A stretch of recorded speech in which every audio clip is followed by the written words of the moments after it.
সকালবেলায় দেখি দেবাংশীর ঠাকুমা দেবাংশীকে ব্রাশ করিয়ে দিচ্ছে, আর দেবাংশী তো ব্রাশ করবে না। ও মুখটা বন্ধ করে, চোখ বন্ধ করে একবার মুখটা এদিকে ঘুরিয়ে নিচ্ছে, একবার ওদিকে ঘুরিয়ে নিচ্ছে। তো ওর ঠাকুমা রাগ করে বলছে, এনে ব্রাশ নে, তুই যা করবি কর। ও ব্রাশ নিয়ে ও ভাবছে ওটা খেলার জিনিস, খাবার জিনিস। ও খেলছে, একবার একবার মুখে দিয়ে কোলগেটগুলো খাচ্ছে। তো আমি তখন দেবাংশীর বাবাকে বললাম যে আজকে তো স্নানযাত্রা, ভালো দিন, মেয়েকে এখনও পর্যন্ত একদিনও গঙ্গায় স্নান করানো হয়নি, তো চলো মেয়েকে গঙ্গায় স্নান করিয়ে নিয়ে আসি। দেবাংশীর বাবা বললো, আমার একটু কাজ আছে, এক কাজ করো, তুমি একটু এগোও, আমি আসছি। তো আমাদের বাড়ি থেকে গঙ্গা খুব একটা বেশি দূর না। তো আমি মেয়েকে নিয়ে হাঁটতে হাঁটতে আস্তে আস্তে এগোতে লাগলাম। এই যে সামনে সোজা রাস্তাটা দেখছো, এখান থেকে সামনে একটু আগিয়ে বাঁদিকে গেলেই, তারপরে আবার রাস্তা পার হয়ে ডান দিকে সোজা গেলেই গঙ্গা নদী। তো বিয়ের পর পর না খুব গঙ্গায় যাওয়া হতো, এখন আর খুব একটা যাওয়া হয় না। ওখানে একটা ছোট্ট শিব মন্দির আছে, সেই শিব মন্দিরে প্রত্যেক সোমবার করে ওখানে স্নান করে বাবার মাথায় জল অভিষেক করতাম। তো এখন মেয়ে হওয়ার পর থেকে সেইভাবে যাওয়া হয় না। তো আমি কিছুটা যেই গেলাম, পেছনেই দেখি ওর বাবা চলে এসেছে। তো আমি ওর বাবাকে বললাম, তুমি মেয়েকে নিয়ে যাও, গঙ্গার ঘাটে বসো, আমি পেছনে আস্তে আস্তে আসছি। ও বললো, তুমি যাবে না? আমি বললাম, না তুমি যাও, এই তো চলে এসেছি, বেশি তো দূরে না। তো আমি হাঁটতে হাঁটতে ভিডিও করতে করতে আসছি। দেখি গঙ্গার ধারে বেশ পরিবেশটা ভালোই লাগছে। শিব মন্দিরটা পাথর দিয়ে এখন বাঁধিয়েছে, যেখানে গঙ্গা পুজো হয় সেই মন্দিরটাও খুব সুন্দর করেছে। অনেক পরিবর্তন হয়েছে, পরিবেশটা বেশ সুন্দর লাগছে। তো সামনে দেখি অনেকে স্নান করছে, আমরা এই ঘাটটায় স্নান করি না, আমরা বাঁধানো যেই ঘাটটা এই যে সামনে আগিয়ে, তো ওখানে স্নান করি। তো আমি বললাম, দেখো সাবধানে কিন্তু ওকে নিয়ে নেমো, ও বাচ্চা মানুষ তো, আমার খুব ভয় লাগছিলো যে গঙ্গায় জানেনি তো একদম গভীর জল। তো ওর বাবাকে বললাম, সামনে একটা পাথর আছে, পাথরে মেয়েটাকে বসিয়ে দাও, দিয়ে আমি বাড়ি থেকে মগ এনেছি, মগে করে আস্তে আস্তে ওর গায়ে জল দাও, ওর মাথায় জল দিও না, যেন মাথায় জল দিলেও আর জলে থাকতে চাইবে না। তো আমি তো ভাবলাম হয়তো ভয় পাবে, কিন্তু আমার মেয়ে না একটুও ভয় পায় না কোনো কিছুতে। ওকে যাই করানো হোক না কেন, ও সব কিছুতেই মানে খুব আগ্রহ, চুপ করে থাকে, বেশ মজা নেয়। অন্য সব বাচ্চা হলে খুব কান্নাকাটি করে সব কিছুতে, কিন্তু আমার মেয়ে অতটা কান্নাকাটি করে না, ও বেশ চুপচাপই থাকে, আর একটু সাহস বেশি ওর। তো এই যে দেখো, ওর বাবার সঙ্গে স্নান করছে, বেশ আনন্দই করছে, ও খেলা করছে, মগ নিয়ে জল খেতে চাইছে।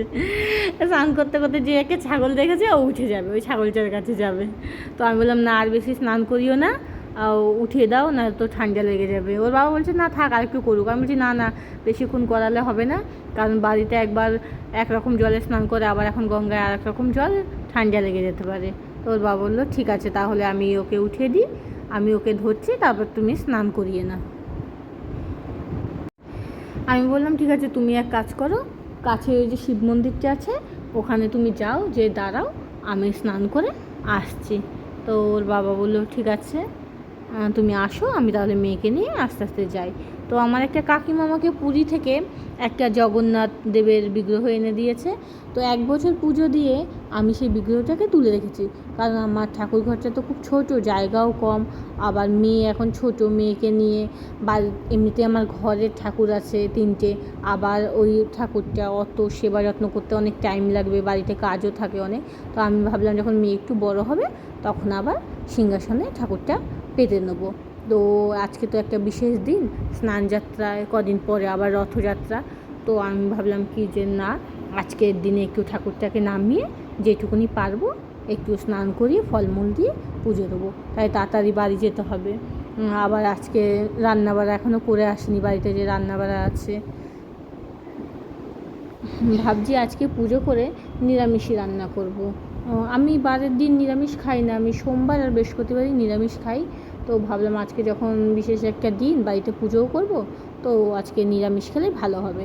তো এই যে আমার স্নান হয়ে গেছে, আমি এখন যাচ্ছি হাঁটতে হাঁটতে আস্তে আস্তে। আর ওই যে দেখি ওরা শিব মন্দিরের কাছে আছে, ওখানে 2-3টে ছাগল রয়েছে, ওর বাবা ওকে দেখাচ্ছে, আর ওই নিয়ে খেলা করছে। তো আজকে আর শিবলিঙ্গের জল অভিষেক করলাম না, আজকে মেয়ে বাইরে থেকে দেখে নমস্কার করলাম, করে মেয়েকে তো ওর বাবা চেষ্টা করছে মন্দিরে ওঠানোর, ও তো উঠছে না, ও বারবার নেমে যাচ্ছে। তো ওর বাবা আবার কী করছে, ওখানে ছাগলটাকে নিয়ে ওকে নিয়ে খেলা করছে। আমি বলছি, না দেরি হয়ে যাচ্ছে, চলো বাড়িতে চলো। তো আমরা বাড়িতে চলে আসলাম, চলে এসে ঠাকুরের জায়গাটা একটু গুছিয়ে নিলাম, আমার ঠাকুর মন্দিরে যেহেতু জায়গা অনেক কম, তাই ঘরের এক সাইডে আমি একটু ছোট্ট করে আসন পেতে ঠাকুরগুলোকে বসিয়ে নিয়েছি।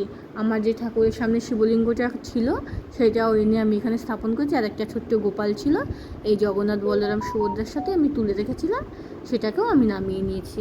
তো প্রথমেই জগন্নাথ বলরাম সুভদ্রার আমি যে পুরনো পোশাকটা ছিল সেটা খুলিয়ে একটা সুতির বস্ত্র পরিয়ে নিলাম। আর বাজার থেকে সুন্দর দেখে 3টে আমি ঠাকুরের জন্য ড্রেস এনেছি। তো অভিষেক করানোর পর, স্নান করানোর পর ঠাকুরকে আমি সেই ড্রেসগুলোই পরাবো। তো পঞ্চামৃত তৈরি করে জল সংক্ষয় করে আমি দুধ অভিষেক করলাম। করার পর একটু ফলের রস দিয়েও স্নান করিয়ে নিলাম। তারপরে বিশুদ্ধ জল দিয়ে একটু তাতে সুগন্ধি মিশিয়ে অভিষেক করানো হয়ে গেল। করানোর পরে আমি নতুন জামা কাপড় পরিয়ে জগন্নাথ বলরাম সুভদ্রাকে সিংহাসনে স্থাপন করলাম। এই স্নানযাত্রা আসলে আমার খুব গুপ্তিপাড়ার কথা মনে পড়ে। আমার বাপের বাড়ি তো গুপ্তিপাড়া, তো ওখানে খুব সুন্দর করে স্নানযাত্রার উৎসব হয়। আজকের দিনে বিরাট আয়োজন, তার 15 দিন পর রথযাত্রা খুব সুন্দর হয়। পুরীর পরেই শ্রীরামপুরের মহেশের রথ, তারপরে আমাদের গুপ্তিপাড়ার রথের স্থান।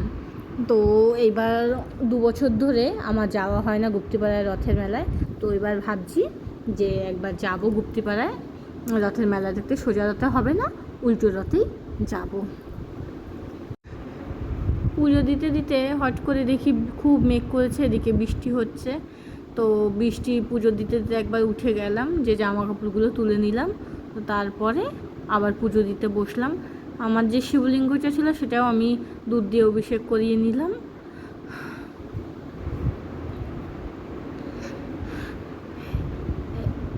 এই যে জগন্নাথ বলরাম সুভদ্রা দেবীকে সাজুগুজু করিয়ে একদম সুন্দর করে পোশাক পরিয়ে একে ফুল দিয়ে সাজিয়ে সিংহাসনে স্থাপন করছি। আজকে কি ভালো লাগছে ঠাকুরগুলোকে দেখতে।